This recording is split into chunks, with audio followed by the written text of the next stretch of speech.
با سلام، به کانال ما خوش آمدید. در این ویدیو با شما هستیم با سخنان مهم نماینده سازمان ملل متحد آقای چارلز ادوارد سانتوس در مورد استاد شهید عبدالعلی مزاری که در کشور آلمان ایراد نموده است.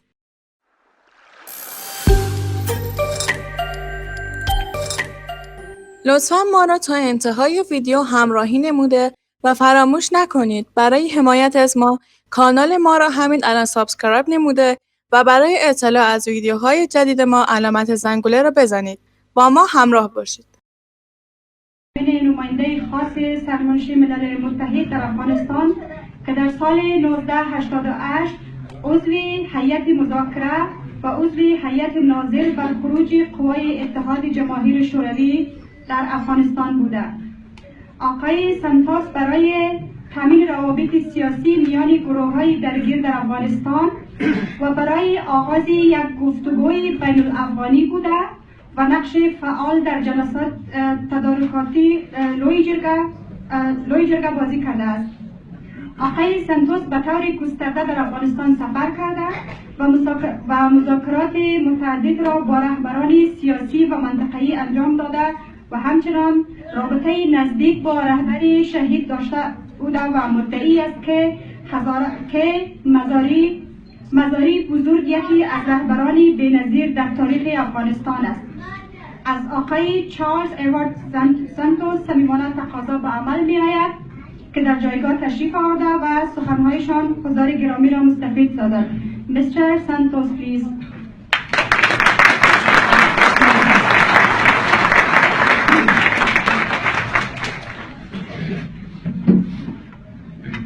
Thank you very much for inviting me here to speak. تشکر از شما برای مرا دعوت کردین و در خدمت شما هستیم. On the 21st anniversary of Ustad Mazari's در 21مین سالروز شهادت استاد عبدالعلی مزاری شهید. I would like to give you a brief outline of what I want to say. So I'll start initially with a discussion of the qualities of Mr. Mazari that I encountered in my negotiations with him. نخست میخوایم شما را در جریان بگذارم که خلاص صحبت‌های من چی است و آغاز میکنم از اینکه استاد رهبر شهید استاد مزاری دارای چه خصوصیات و ویژگی‌ها بودند. And I'll use some personal stories and experiences to describe those qualities. و میخوایم که خاطرهای شخصی رو خدمت شما ارائه بکنم، عرض بکنم و بعد از اون شخصیت بزرگوار رهبر شهید تحلیل بکنم. And then I'd like to talk a little bit about the 12th of March 1995 when Ustad was murdered. و باز می‌خوایم که کمی در رابطه با 12 مارچ سال 1995 صحبت بکنیم، روزی که استاد بزرگوار به شهادت رسید. And then finally a discussion about sort of the lessons that I've learned and the understanding and insight that I got about the conflict in Afghanistan from Ustad Mazari. و بالاخره در آخر نتیجه گیری میکنیم که من از ملاقات‌های متعددی با استاد شهید چی آموختم و بالاخره در چی نتیجه رسیدیم که بالاخره این جنگ افغانستان حل نهاییش چیست. I met Ustad in 1994, Ustad Mazari in 1994, as part of a UN mission that we had created to try to address the civil war that was raging in Afghanistan once the Soviet Union departed and the collapse of the government in 1992. بار اول خدمت استاد شهید در سال 1994 میلادی بودم که در زمانی که بار اول ملل متحد یک ماموریت به ما واگذار کرده بود تا تلاش بکنیم که از جنگ‌های داخلی جلوگیری بکنیم. The UN had pulled out of Afghanistan after the collapse of the Najibullah government. بعد از سقوط دکتر صاحب نجیب الله ملل متحد از افغانستان خارج شده بود. And for about a year and a half there was no action on the part of the UN in Afghanistan on the political issues that were actually at the heart of the conflict that was going on there. و بعد از خروج پرسنل ملل متحد از افغانستان تا 2 سال دیگر ملل متحد در افغانستان هیچ فعالیتی نداشت. We were able to create and I was part of that team that did that, create a mission. It's called a special mission, which is now evolved into something called UNIMA. And that mission was supposed to go to Afghanistan and talk to all the different people, communities, regions, to try to understand what were core issues driving the conflict. در سال 1994 از طرف ملل متحد ماموریت داشتم تا دفتر ملل متحد را در کابل ایجاد بکنیم و بعد از او وارد مذاکره با طرفای درگیر شویم و بفهمیم که اصلی یا اساسات این جنگ ها چیست. And so this is how I met Shahid Mazari. And when I first met him, we had, you know, Kabul at that time was in the throes of a civil war. It was divided, it was split. You could not get from one part of the city to the other part of the city without grave and great risk. سالی بود که جنگ‌های داخلی در اوج خود بود و شهر کابل در چندین پارچه تقسیم شده بود و از یک بخش تا دیگر بخش مسافرت رفت آمد کاری ساده ای نبود. And we were UN officials, we had no Marines or military force, so we had to negotiate the transit from one part of the city to the other in order to have meetings with the different leaders. از طرف دیگر ما ماموریت داشتیم تا مسافرت بکنیم از یک بخش کابل تا دیگر بخش کابل تا طرفای درگیر ببینیم و مذاکره بکنیم برای آتش بس. So we negotiated an agreement for Jamiat forces, which are on one side, to stop firing into the western part of Kabul where Mr. Mazari was located. And we were able to cross a no man's land of about 100 meters.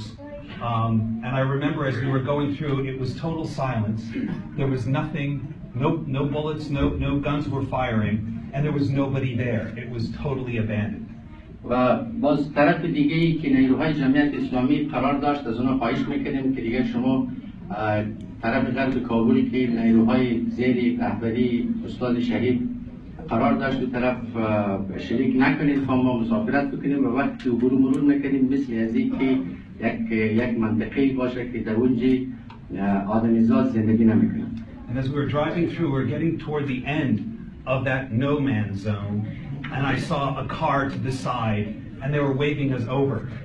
و باز از اون منطقه که تیر میشدیم که حد آیل بین دو نیروهای متخاصم بود که تیر میشدیم باز یک موتر در یک طرف جاده ایستاد میشد و اشاره میکرد که عاجل بیایید داخل موتر.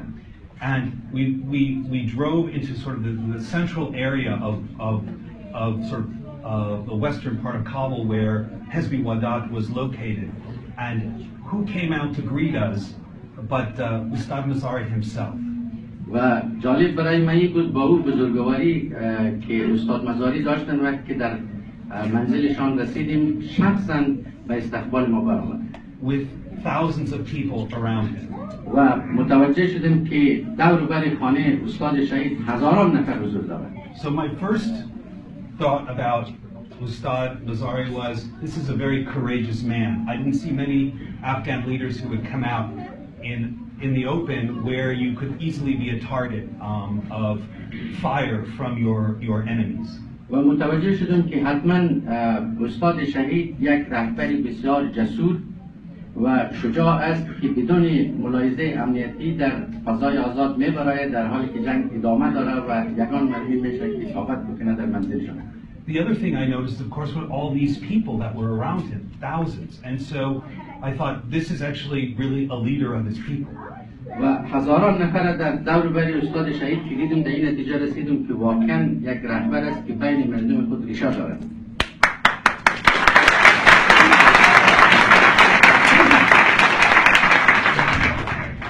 Once we got into his home, we began to have our discussions. در منزل داخل شدیم و صحبت‌ها آغاز کردیم. And I can remember it as clear today as I did back then, or back then as clear today, that Mr. Mazari was talking about the issue of the Hazara people and their role in the future of Afghanistan. و بیادیم است مثل دیروز ولی که صحبت آغاز شد استاد شهید در رابطه با نقش مردمشان در نظام آینده افغانستان صحبت کرد که هزارها چی نقش باید داشته باشد. His knowledge of the problem of Afghanistan was deep. و برای جالبی بود که معلومات و برداشت‌های استاد شهید از افغانستان بسیار عمیق بود. And his understanding of the situation and the various competing interests was significant. و معلوماتشان و برخوردشان به قضایای سیاسی واقعا خیلی قابل مقایسه بود. And so I realized that this was a man who actually not only was a leader of his people, but someone who understood deeply the issues that were facing the country. و جالبی بود که بسیار زود این نتیجه رسیدیم، نه اینکه این نفر بین مردمشان ریشه‌ای بسیار عمیق داره و از محبوبیت خاص برخوردار است، بلکه در مسائل سیاسی هم عمیقاً وارد است و قضایا را درک می‌کند. And he was a person that, as I listened to him, understood the strategic importance of negotiating and finding a way through peaceful and negotiated processes to end the war.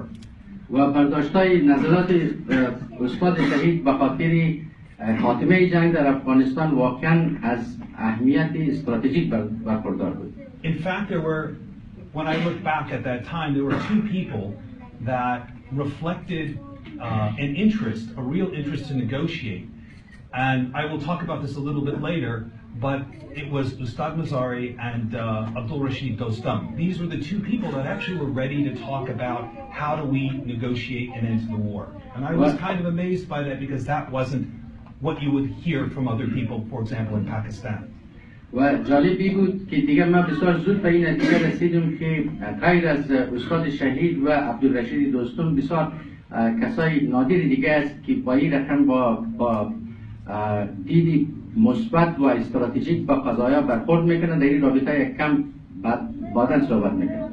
Finally, I want to say, in those conversations with Ustad, he was talking about not just about the notion of, and I heard that discussed here earlier, the notion of unity and the notion of human rights, which was part of his conversation, but he was talking practically about how do you achieve these things, because I think that has been one of the issues facing Afghanistan for so long.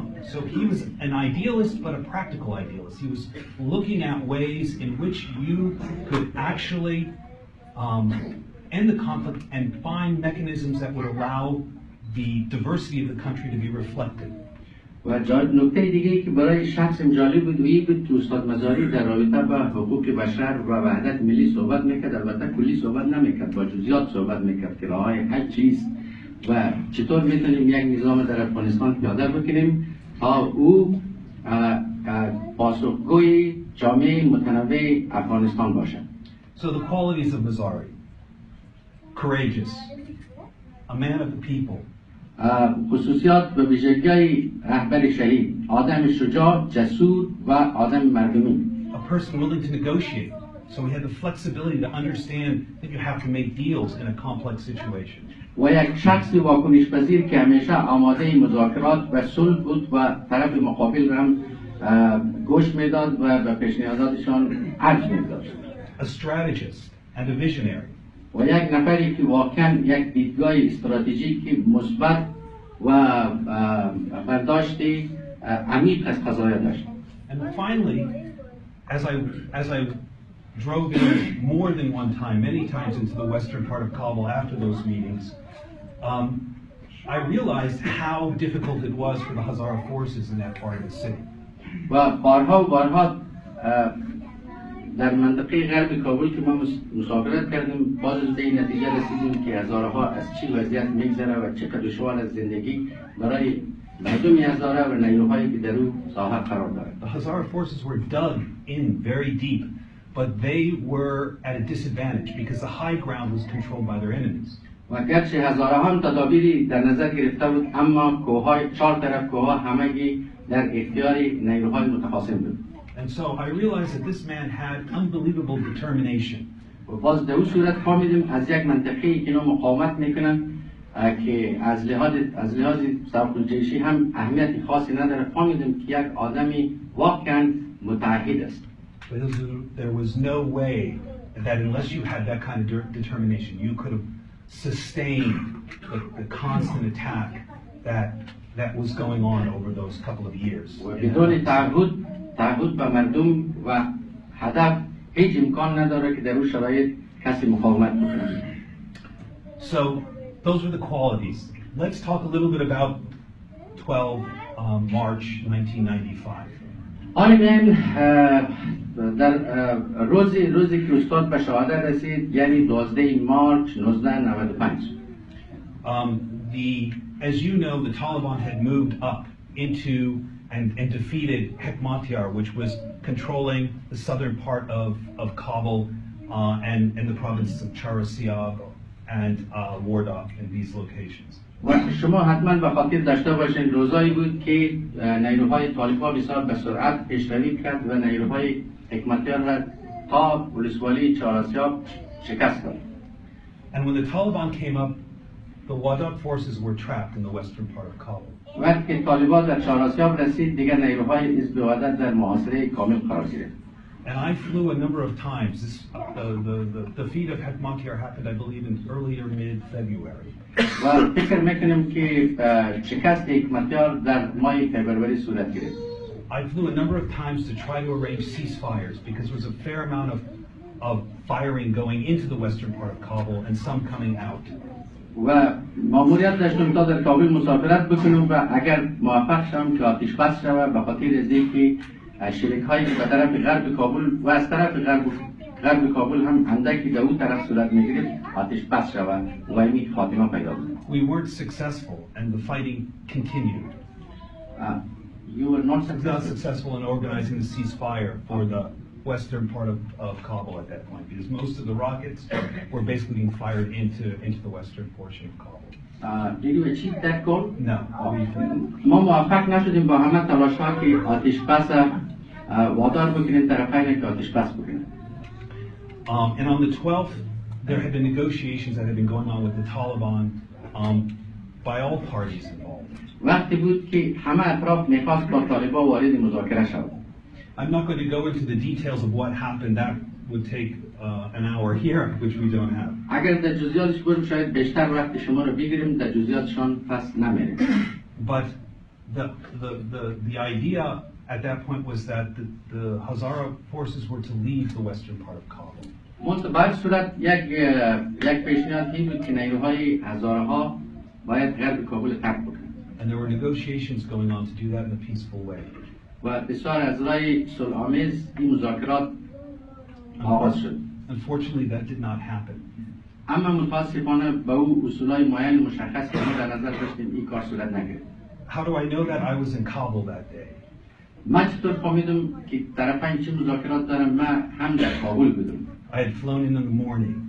همون روز صبح وقت کابل رسیدم. We were trying to see if we could stave off what we knew was another round of fighting that was going to start.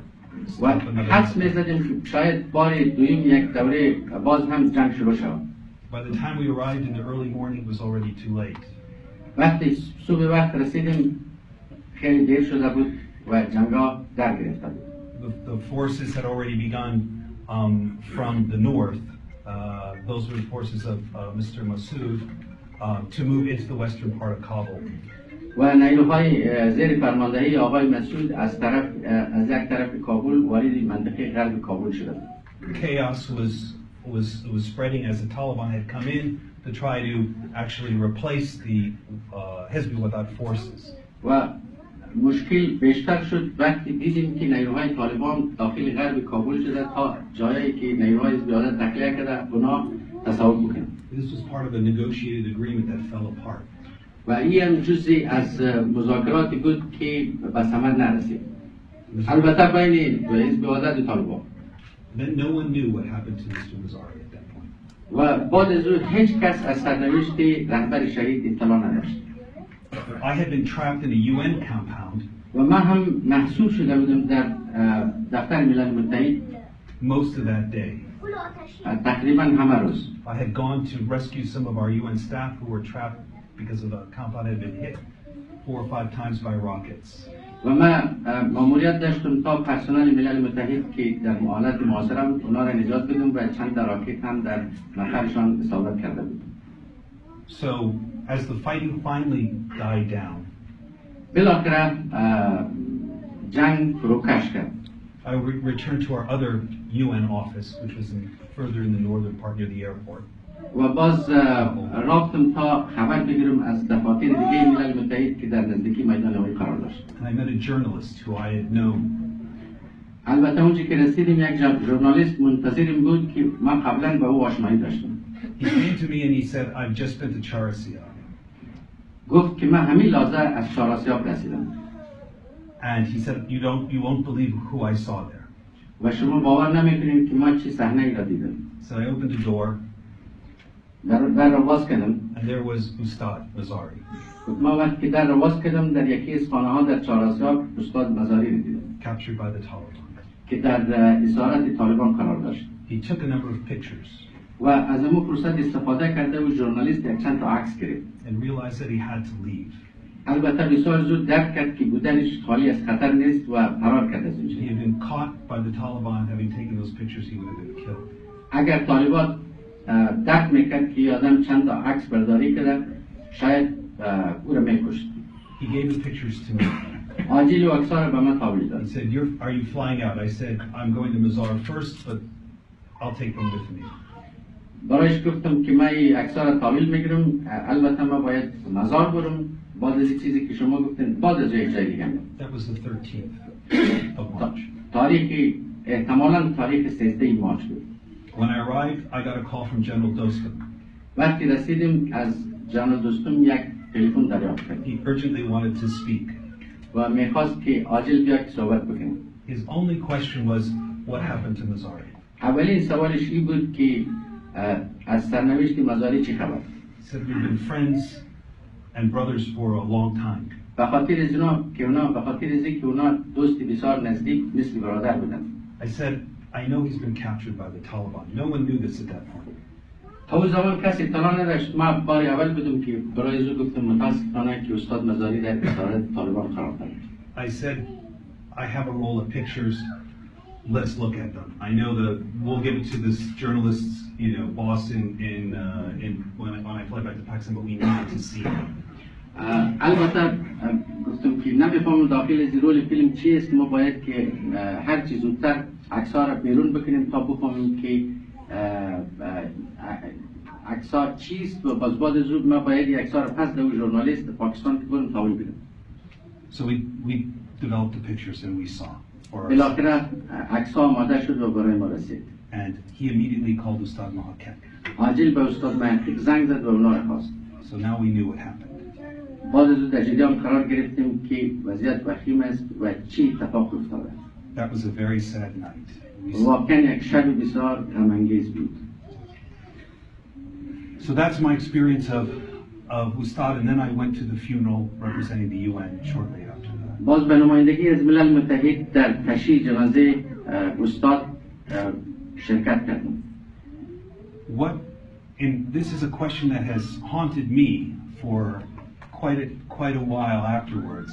What was the role? What was the meaning of Ustad Mazari? بعد از او بارها فکر کردم که نقش استاد مزاری چی بود و استاد مزاری چی می‌خواست. So much of the narrative that we hear today about Afghanistan is a narrative about warlords and how they divided up the city of Kabul and how terrible this was. اصطلاحاتی را که ما و شما در رسانه با او آشنا شدیم که جنگ سالار و نقض حقوق بشر یا یکی جنگ سالارها چی رقم شهر کابل بینشان تقسیم کرده بودن. But I don't believe in that narrative because that's not the narrative that I experienced. با این داستانا ما باور ندارم به خاطر از اینکه ما یک برداشت دیگه دارم. What I experienced that were leaders who were fighting for their people and trying to have a voice where they never had a voice before. و برخی از رهبران بر حق بودن و برای احقاق حقوق مردمشان می‌رسیدن. And they were doing what everybody else had done in Afghanistan in the past, which was try to have a piece of Kabul, because they thought if you had Kabul, as Najib told me many times, he who controls Kabul controls Afghanistan. و این یک ذهنیتی به وجود آمده بود که باید هر کس یک بخش کابل در اختیار داشته باشد که خود دکتر نجیب الله به من بارها گفته بود هر کسی که کابل تصاحب شد افغانستان تصاحب میشه. If you wanted to have a voice you had to have a piece of Kabul. اگر میخواهی که آواز شنیده شود باید یک بخش کابل در اختیارتان باشه. But this wasn't the vision of Mazari. البته استاد شهید با این گپا عقیده نداشت. Ustad Mazari's vision was a different vision than just having a piece of Kabul. استاد مزاری عمیقاً فکر میکرد غیر از اینکه یک بخش کوچکی کابل در اختیارش باشه. He believed in Afghanistan. و او باور به افغانستان داشت. He believed so much in Afghanistan that he wanted to have an Afghanistan where everyone had a role and everyone had a part. استاد شهید به یک افغانستانی باور داشت که همه مردم از احترام مساوی برخوردار باشند، حقوق مساوی داشته باشند و هر کس طبق شعاع نفوذشان حضور داشته باشد در نظام. But he was a very practical man, and as I said, my experience of him was a practical visionary, not a person in the clouds, but someone with his feet on the ground. البته استاد مزاری فقط یک بار کلی نمیگفت. قبلا عرض کردم که اونا راههای بسیار آدم عملی بود و راههای عملیش هم پیشنهاد میکرد. And his vision was a vision of a decentralized or a federal Afghanistan. و ویژن یا به اصطلاح دید استراتژیک افغانستان درباره آینده افغانستان دارای یک نظام غیر متمرکز و نظام فدرالی باشد. He saw that as a practical way. و استاد مزاری باور داشت که راههای عملی همه آرمانهای او در همین نقطه پوشیده است. Of expressing the diversity of an incredibly diverse country. و اینمی نظام میتونه پاسخگوی جامعه عمیقاً متنوع افغانستان باشه. When I look at Afghanistan today, I think back to that vision, and I think that actually Ustad Mazari wasn't the first person to talk about such things. و آلی خاطرات که ورق میزنم در این نتیجه میرسم که رهبر شهید گرچه اولین نفر بود که این مسئله رو مطرح کرد، البته نه تنها. People have been struggling about how you govern and do it in places with great differences in diversity, through peaceful structures. و باید یک ساختاری عادلانه که در همه مردم خود در نظام لمس بکنه، احساس بکنه و یک همه چیز از راههای صلح صورت بگیره. Ustad Mazari was not alone in this. Ustad Mazari was part of a journey that started not only decades but hundreds of years ago about such ideas. البته استاد مزاری اولین نفر نبود در این مبارزه. صدها سال پیش مردمای متنوع جهان امیر راه را پیموده بودند. Unity only works when diversity is respected. The question is, how do you create the actual practical structures to allow that to happen? وحدت ملی فقط تامین میشه که احترام متقابل باشد و وحدت ملی برای تامین وحدت ملی ما یک ساختار کار داریم. This to me is Ustad Mazari's gift. و این برای من یک تحفه است از طرف استاد مزاری که ما به دست آوردم. It's a gift that should not be forgotten. و این یک تحفه است که نه ما فراموش میکنیم نه شما فراموش کنید.